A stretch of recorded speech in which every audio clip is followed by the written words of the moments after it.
So in bioenergetics, what we are talking about is energy. Okay, so to start with, we have some terms which are very familiar to you, so I'll just brush through them. It's like we have kinetic energy. So you are aware of the fact that kinetic energy is nothing but energy that is associated with motion, isn't it? Yes. So a moving object, a moving thing, or a happening reaction will have kinetic energy, something that's already happening, isn't it? Second thing is potential energy. Now potential energy it's the energy that a matter has because of its position and structure. For example, height. For example, if we have a waterfall, isn't it? So at this particular height from where the waterfall is about to fall, it will have potential energy. When it starts falling, that movement gives it the kinetic energy. So here it has kinetic energy, here it has potential energy. So potential energy can be converted to kinetic energy, isn't it? Then we have something called as thermal energy. It's obvious, thermal is nothing but the heat energy. Now because of the random or the kinetic, random motion associated with the molecules, they're constantly moving, they generate heat. So it's kind of kinetic energy because of the motion hitting, these molecules hitting each other, and this kinetic energy is converted to heat, isn't it? So it's like, it's just type, you can have an overlap in this.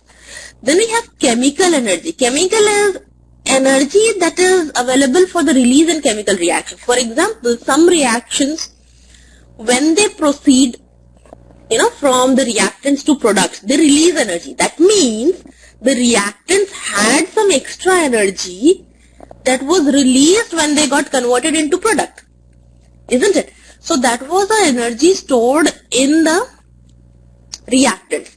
In that particular case, it's a potential energy though, but since it's happening in a chemical reaction, we call it chemical energy. So potential energy is stored in a chemical reaction, you can say, isn't it? So these are just the terminology, nothing for you to get confused or something. You do not have to remember exact definition. The name itself tells you everything, isn't it? So with this is just, a kind of warm up to go ahead with bioenergetics. Then when we study the thermodynamics is the study of, heat, basically, heat energy getting transferred from here and there and all that. So we have to understand that we study thermodynamics in two types of system. One is the closed system, something like a thermos, wherein, whatever is happening is not exchanging with the environment. The second is open system, wherein, something is happening in open, so whatever heat is produced or whatever heat is absorbed, it's, exchange is happening between the environment and the object or the system that we are studying. For example, take our body. Whatever reactions are happening, whatever heat is getting produced, it's being exchanged with the environment, isn't it? So we do absorb heat from the environment, we do release heat into the environment. So we are kind of open system, we are not closed system. So closed system is something like a thermos, and we organisms, we are open system. Okay, so hopefully no doubt so far. Anything you can let me know at this one. Clear? Okay, then we talk about the laws of thermodynamics. Okay, you all must be aware of laws of motion, the Newton's laws of motion, isn't it? So they are just the law. When the scientists, they study the nature, they study how the things are happening, they find a certain pattern based on which they define laws. Okay, so similar to that, Newton's law of motion, similar to that we have laws of thermodynamics. The first law of thermodynamics is a very well-known law. We always talk about it here and there. Energy can neither be created nor be destroyed. It is just converted from one form to another, isn't it? So we know that, energy is just converted. So it could be electric energy converted to light energy, as we see in the bulbs. It could be, the solar energy, that is light energy, then converted to electric energy. It could be an electric energy converted to mechanical energy, as in fan, or it could be a mechanical energy converted to electrical energy, as in generators, isn't it? So it's just a conversion of energy from one form to, yes, windmills, one form to another. We are not creating a new energy, right? Even in our body, the energy is basically converted. The stored energy, it could be kinetic to potential, potential to kinetic, that way, isn't it?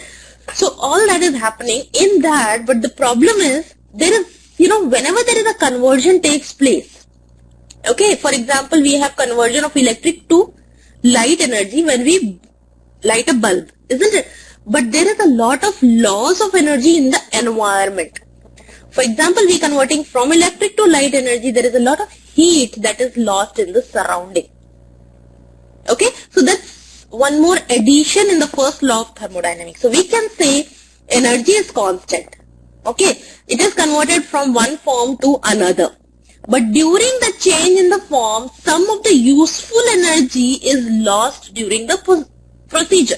Now, as per the law, this, lost energy will not be actually gone. It will not disappear, isn't it? It's just lost in the environment. It's there in the environment doing something, but it's not doing anything useful, right?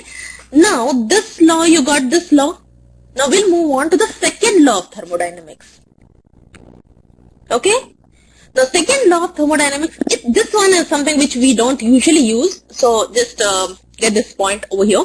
Herein what happens is, it says that nature or environment have a tendency to move towards disorderliness. Disorder. So you can say going towards disorder is spontaneous. It has tendency to go towards disorder. For example, we have water molecules. They have tendency to be disordered. Okay, anything, it will have more of a tendency to be disordered. To make the things organized, to keep them standing in line or a proper, organization, we need energy. Yes, we need energy to keep things organized. It's similar, right? If we just do things casually, we study casually, it's more of a disorganized way. If we want to make it organized, we have to put some energy in there. It's the law of nature. Okay, so things will go towards disorderliness is the second law of thermodynamics, right? So here what happens is, yes, energy, increases the entropy. Entropy is nothing but a measure of disorder. Okay, just grasp this word over here. Entropy is a measure of disorder of the universe. Okay, now that means if something is happening spontaneously, it will go towards disorder. Okay, so any spontaneous reaction will be actually making the reactants more disordered than the, making the product more disordered than the reactants, isn't it? So ultimately nature has tendency to go towards disorder. Now what this has to do with us? This means that organized thing had more energy, right? And disordered thing had less energy. And as we know, always things move from more energy to less energy, isn't it? So any reaction that is proceeding from more energy to less energy is spontaneous. It's spontaneous. So you understand the meaning of the word spontaneous? We don't have to get this done. We don't have to put any energy to have this reaction happen. By its own, yes, it has a tendency to go towards it, isn't it? So this is what is the second law of thermodynamics, and it says that universe is becoming more and more disordered as per this law of thermodynamics. Now from where this entropy is coming? Now remember when we were converting energy from one form to another, there was this loss of energy. This loss of energy actually goes into the environment, and this lost energy creates entropy, more of an entropy in the environment. Is that okay?